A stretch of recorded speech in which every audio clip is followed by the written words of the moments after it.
In looking at the question of how we choose to live our lives, I've always liked the idea of being able to approach our own lives as if it's some kind of a creative project. The same kind of principles and approach that we could apply to some kind of artistic endeavor, we can also apply to our own lives. We have so much choice in what we want to do. At any moment, there are so many different things we could do. We could take our lives in so many different directions. It's really up to us. And the hard part is really knowing how to make those decisions and being able to follow through with them. It seems like we can apply the metaphor of all kinds of different arts and apply some of that thinking to making those decisions. For example, if you take it like a painting, so you have a blank canvas. Now, you could argue how much we really start with a blank canvas. Maybe it's like starting with a canvas where it's already partly painted. Maybe it's a canvas that has a strange shape and strange forms already on it. And maybe we're limited in what choice of paints we have. But having a free day ahead of us, a day of choice, this is our choice with what to do with that day, just like the choice of how to fill in a blank space on a canvas or on a page. Even if today doesn't feel like a free day, we still can do whatever we want with it. We just choose to do sometimes certain things that feel automatic, feel like a responsibility that we don't really have a choice to not do it, but it's all part of the overall life that we choose. It's debatable exactly how much power of choice each individual has. Some focus on the conditions that restrain us, that keep us forced into certain ways of acting, so that we don't really have the power to make a completely free choice. Others emphasize that we have total freedom. It seems to me like it's a mix of both, but certainly we do have some power of choice, and it may be a small blank space in which we can paint, or it may be the whole canvas or a large space, but either way, we have some ability to choose what we are going to fill our lives with. And the same kind of principles that would go into painting could also go into making those choices. What sort of colors do we want? What sort of shapes? What sort of overall texture? What sort of overall pattern do we want with our lives? The metaphor of sculpture is often made that we can shape ourselves, just like being a block of marble, and then we can chip away through work at removing things that are not ideal so that we can reveal the best possible form.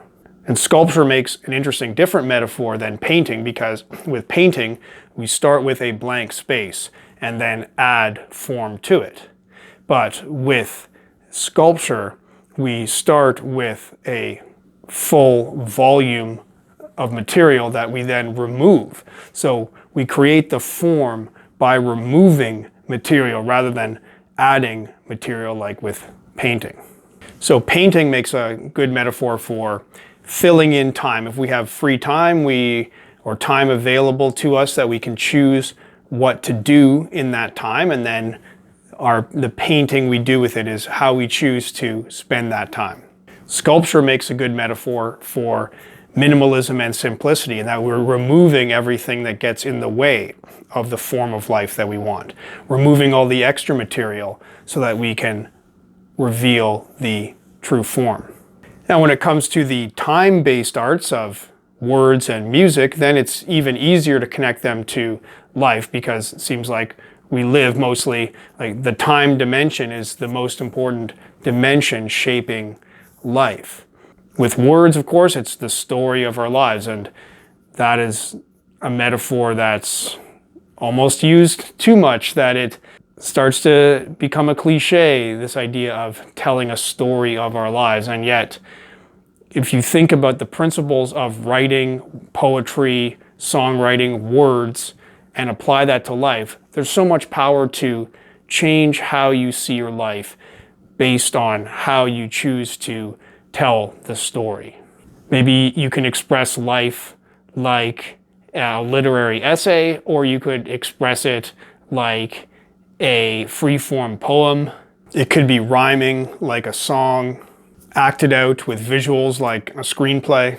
And maybe music, best of all, expresses and captures this idea of the rhythm of life, the rhythm of time, based on patterns of repetition and variation. We repeat the days, the hours, the years in these cycles of rhythm, but we also have threads going through them, the melodies.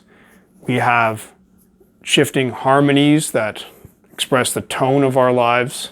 We can have a repeating section that then transitions into a new melody, a new theme. Different instruments working together. Could be a solo, could be a whole orchestra, could be electronically synthesized, or some ancient wooden flute.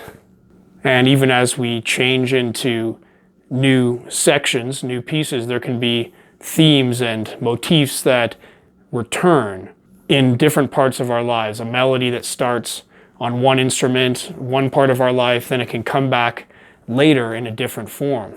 And we can mix and sample different sources to make a finished sound stream.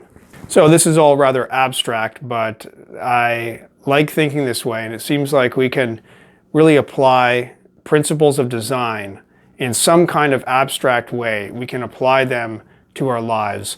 And just like we can get great aesthetic enjoyment, appreciation, and really a moving effect can come from experiencing art, we can have that same effect. We can create art out of the way that we choose to live our lives.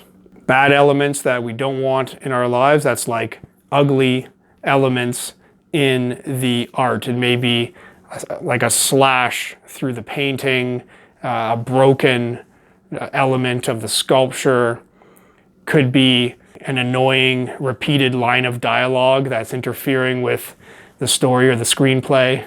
It could be like a squeaky instrument screeching and distracting from the rest of the music, or maybe even just a section that repeats to the point of boredom and that it has to be changed. And when a life is well formed, it perhaps can give even more pleasure and value than any piece of physical art. So I'd be curious to hear what your experiences are with this. What sort of art do you like to compare your life to? What sort of aesthetic principles can you use to guide your choices and your actions? And what kind of art are you creating with your life?